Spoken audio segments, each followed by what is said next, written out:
The morning sun barely touched the rolling fields of Daniel Hayes's ranch when he saw it, a heavy, shiny padlock hanging from his front gate. For a moment, he thought it was a mistake, but the bold HOA notice, fluttering in the breeze, said, "Otherwise, access restricted until compliance is met." Daniel's jaw tightened. For years, he had kept to himself, paid his dues, and minded his own business. But this was war. He stepped out of his truck, running his hand along the cold metal, his mind already spinning. The HOA thought they could box him in, but they had no idea who they were dealing with.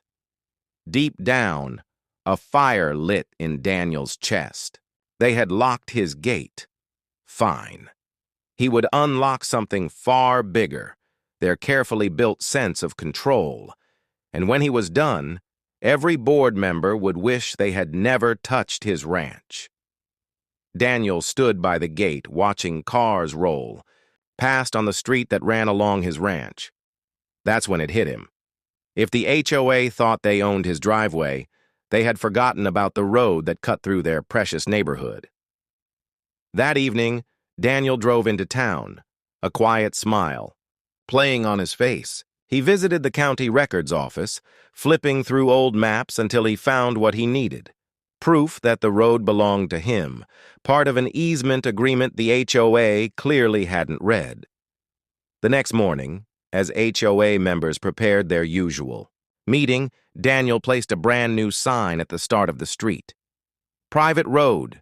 HOA must pay for use." When the first car stopped, puzzled, Daniel just leaned back against his truck and tipped his hat. This wasn't revenge yet. This was only the beginning. By noon, the HOA boardroom was in chaos. Cars had lined up at the road entrance, confused by Daniel's new sign and his calm explanation. "County records show this land is mine. You want access? There's a fee now." Karen, the HOA president, slammed her pen on the table. "He can't do this! We own that street, don't we?" But deep down, they all knew Daniel was right. None of them had ever bothered to check the old land agreements. Meanwhile, Daniel watched from his porch as board members rushed to make calls, their perfect little empire cracking.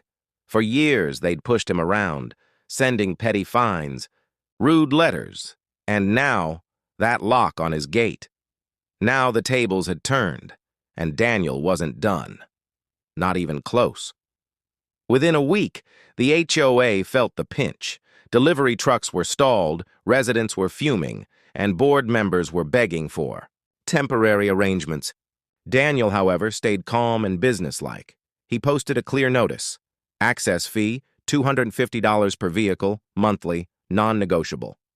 Neighbors whispered that he had gone too far, but deep down, many secretly cheered him on. They'd all had their own run-ins with the HOA bullies, and watching Daniel stand his ground felt like justice. Karen stormed up to his porch one afternoon, her face red with fury. "You can't do this!" she spat. Daniel leaned against the railing, his voice steady. "I didn't lock anyone out. Remember who started this?" That night, the HOA met in silence, realizing they were bleeding money, and Daniel had every legal right to keep it that way. By the second month, the HOA's budget was in shambles.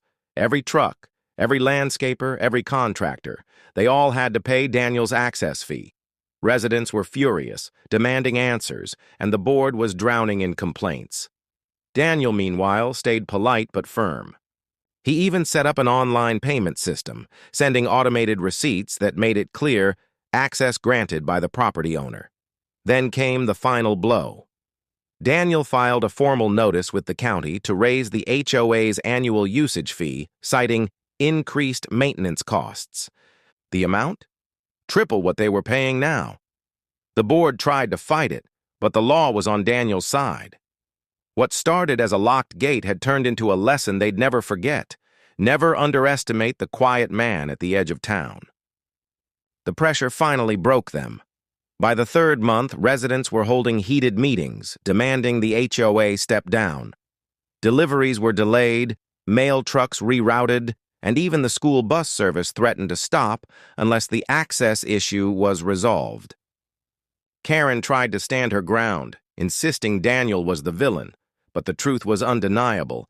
The HOA had started this war, and Daniel had simply played by the rules, better than they ever could. One evening, a quiet knock came at Daniel's door. It was two board members, hats in hand, voices soft.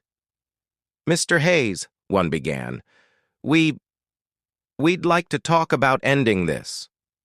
Daniel studied them for a moment, then simply nodded. The man who'd been underestimated for years now held all the cards, and they knew it. The following week, the HOA signed a new agreement, drafted entirely by Daniel's lawyer.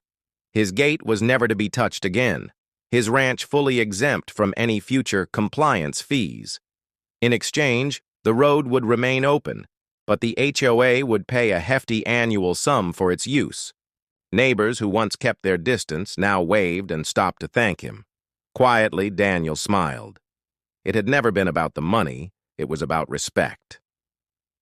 On a warm Sunday morning, he walked to his porch, coffee in hand, watching kids ride their bikes down the very street the HOA once claimed as theirs. They rode freely now, their parents finally free from petty fines and threats. Daniel leaned against the railing, a calm satisfaction settling in.